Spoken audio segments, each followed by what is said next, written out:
사랑합니다. 하갈은 자신의 여주인 사라를 피해서 도망을 칩니다. 엄밀하게 따지면 여종이었던, 그것도 이방 여인, 애굽의 여자였던 하갈이 임신을 한 이유는 자신의 여주인 사레가 허락을 했기 때문이고, 시켰기 때문이고, 그리고 그 결과대로 원래 모두가 원했던 대로 임신을 했기 때문이었습니다. 어제 말씀을 새벽에 받은 것처럼 분명히 사라는 그때 그 여종을 통해서 자신의 남편인 아브라함의 자녀를 낳겠다. 그래서 그 자녀를 통해서 하나님의 복을, 하나님이 약속하신 언약의 복을 받겠다라는 결정을 한 거죠. 이 결정은 힘든 결정입니다. 어느 여인이 자신의 남편에게 다른 여자를 주겠어요? 그러니까 자기 딴에는 힘든 결정이었고 어려운 결정이었고 또 지혜로운 결정이라고 분명히 생각했을 거고, 그리고 엄청난 결단력으로 이걸 추진해서 그 결과를 얻은 겁니다. 그러나 그 결과는 결국 죄였고 어리석은 결정이었고 하나님을 신뢰하지 못하는, 사실상 모든 일이 지난 뒤에 돌아보니 그냥 자신의 교만함이 드러난 결정이 된 거예요.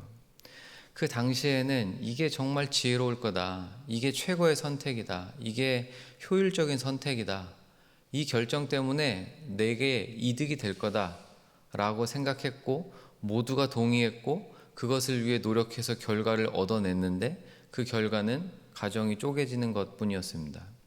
그래서 하갈은 말 그대로 여주인 사라에게, 물론 사라도 잘못을 했기 때문에, 하갈도 잘못을 했기 때문에 여종에게 미움을 받고 학대를 받아서 그 앞에서 도망쳐 나오죠.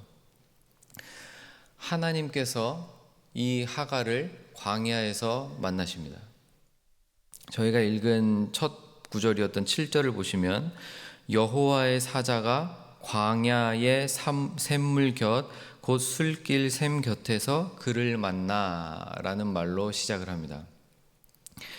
이르시되 사레의 여종 하갈아, 네가 어디서 왔으며 어디로 가냐? 그러니까 하갈이 이르되 나는 내 여주인 사레를 피해서 도망 중입니다.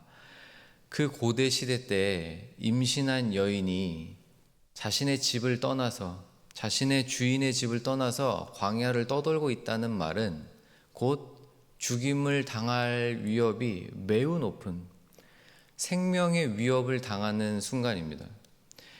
인생에서 가장 밑바닥으로 떨어진 순간이라고 말해도 될 겁니다.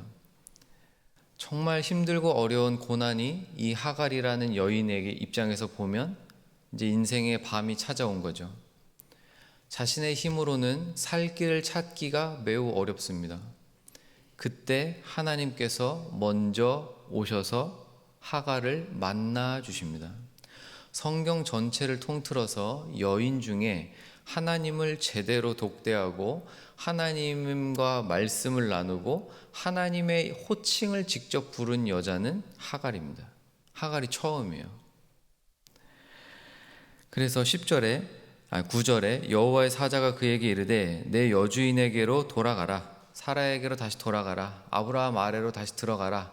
그래서 거기서 복종하고, 10절에도 여호와의 사자가 또 이르되 내가 너희의 씨를 크게 번성하여 그 수가 많아 셀 수 없게 만들어주마. 요 복은 아브라함에게 주셨던 복과 유사한 부분이 있죠. 정확하게 또 표현한다면 하나님께서 아브라함과 맺어주신 그 언약의 줄기는 이삭에게로 이어지는 것이 맞습니다. 그러나 언약의 중심에 서 있지 못한 하갈도 하나님은 돌보시는 거예요.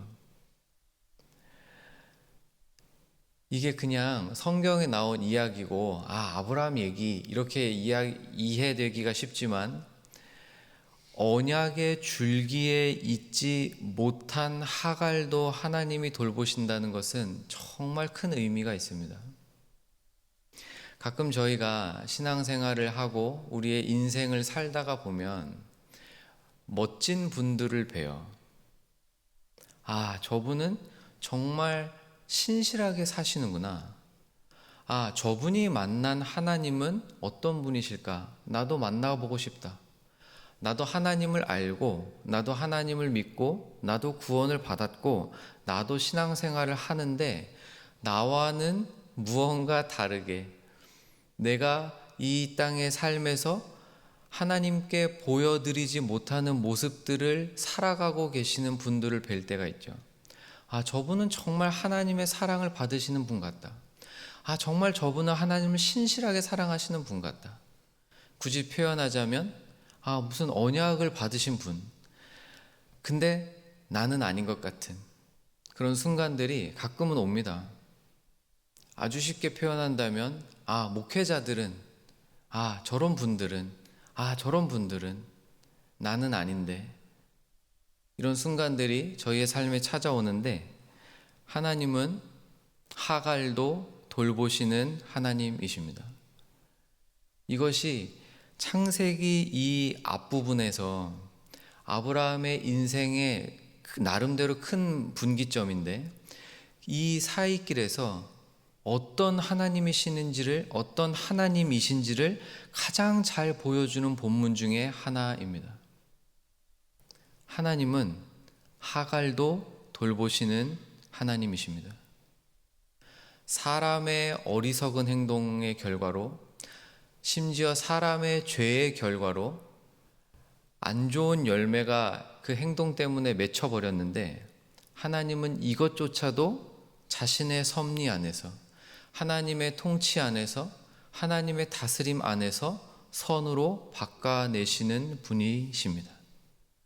하갈이 자신을 만나 주신 하나님을 보고 12절에 보시면, 13절에 보시면 하갈이 자기에게 이르신 여호와의 이름을 나를 살피시는 하나님이라고 부릅니다. 엘로이라고 부르는 건데, 나를 살피시는 하나님.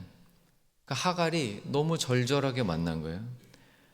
그러니까 광야로 이미 나와버려서 진짜 살 길이 없이 막막한, 당장 내일 내가 어떻게 먹고 살아야 되지, 이 걱정이 여기에 닥쳤을 때 나를 찾아오셔서 나를 만나시고 나를 위로하시고 나에게 다시 소망을 주시고 그리고 살 길도 주시는, 다시 아브라함의 집으로 돌아가라. 이거 무슨 말입니까? 하나님이 돌려보내셨다는 거예요. 아브라함 무조건 받는 거예요. 사라도 기분 나쁘고 자기가 쫓아냈지만 하나님이 다시 돌려보내셨기 때문에 다시 받는 거예요. 하나님이 살 길까지도 마련해 주시는 것들을 이 자리에서 직접 경험하면서 하나님의 이름을 엘로이, 들으신다.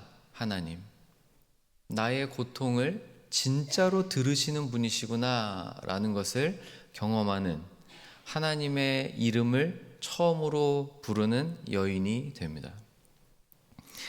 그리고 그때 주변에 있었던 샘의 이름도 하나 붙이는데 14절에 이러므로 그 샘을 부엘라헤로이라고 불렀으며 그것은 가데스와 베레사에 있더라. 그래서 이 우물을 하나님을 만난 장소의 상징으로 삼습니다. 부엘라헤로라고 이름을 붙이는 건데, 동일하게 나를 보시는 살아계신 분의 우물이라는 뜻입니다. 나를 보시는 살아계시는 분. 사랑하는 여러분, 저희의 삶에서 밤 같은 시간이 찾아올 때가 있고, 저희의 삶에서 내가 정말 초라해 보일 때가 있고, 저희의 삶에서 신앙생활을 한다고 하는데 잘 못하고 남들과 비교되면서 실제로 내가 못한 것도 맞고 막 이런저런 것들이 다 합쳐져서 무언가 삶의 의미를 잃어버리고 정말 인생의 밤 같은 순간을 만났을 때도 하나님께서는 저희를 돌보시는 분이신 줄 믿습니다. 애초부터 저희의 어떠함과는 상관이 없이 저희의 삶의 어떤 모양인가, 우리가 무엇을 이루었는가, 우리가 무엇을 행하였는가와는 상관이 없이 예수 그리스도께서 우리를 위하여 죽으시고 우리를 위하여 그 피를 흘리셔서 우리를 구원해 내신 줄 믿습니다. 우리 하나님은 이런 분이세요. 들으시는 하나님, 나의 고통을 들으시는 하나님, 나를 만나시는 하나님, 언약의 적통 안에 있지 못해도, 언약의 줄기 안에 붙어 있지 못하는 이 이방 여인도 직접 찾아오셔서 위로하시고 소망을 다시 주시고 살 길을 여시는 분이신 줄 믿습니다. 오늘 다시 한번 이 하나님을 묵상하시고 만나시고 은혜를 누리시는 하루가 되시기를 주님의 이름으로 소망합니다.